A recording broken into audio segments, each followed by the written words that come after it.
সেদিন মমতা ব্যানার্জি বলছিল ঠিক আছে, ভালো কথা, আমিও তাই চাই। ইন্ডিয়া নামে একটা জোট তৈরি হলো। মমতা ব্যানার্জি গর্ব করে বললেন সাংবাদিকদেরকে, জানেন এই যে নাম ইন্ডিয়া, এই নামটা আমি দিয়েছি। রাহুল গান্ধী আমার নেতা, সেই মমতা ব্যানার্জি যখন মোদির ED CBI income tax hook দিতে আরম্ভ করেছে তার খোকা বাবুকে, তখন পাল্টি খেয়ে বলছে ইন্ডিয়া জোট ছোটাপি করবো না, ইন্ডিয়া জোট বেকার, আমি এদের সঙ্গে নাই।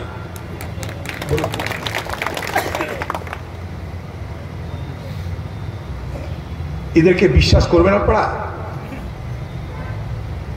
ইন্ডিয়া জোটের নেই মমতা ব্যানার্জি, ইন্ডিয়া জোট ভেঙে গেল। এ বার্তাতে সব থেকে বেশি খুশি হবে কে? নরেন্দ্র মোদী। কারণ সে চাই ইন্ডিয়া জোট ভেঙে টুকরো টুকরো হয়ে যাক, কংগ্রেস খতম হয়ে যাক। তা সেই ইন্ডিয়া জোট ভাঙতে কে সব থেকে আগে এগিয়ে এলো? নীতিশ কুমার, বিহারের মুখ্যমন্ত্রী। তারপর দ্বিতীয় ব্যক্তির নাম মমতা ব্যানার্জি, বাংলার মুখ্যমন্ত্রী।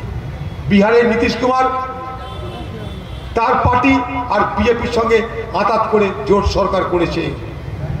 ঘাবড়াবেন না, অবাক হবেন না যদি আগামী দিনে এই মমতা আর বিজেপি মিলেমিশে জোট সরকার করে এই বাংলায়। অবাক হবেন না। কেন? এই মুর্শিদাবাদের তৃণমূলের পতনের পর বাংলা জুড়ে তৃণমূলের ধ্বংসলীলা শুরু হবে। তখন এই মমতা ব্যানার্জি বাঁচার জন্যে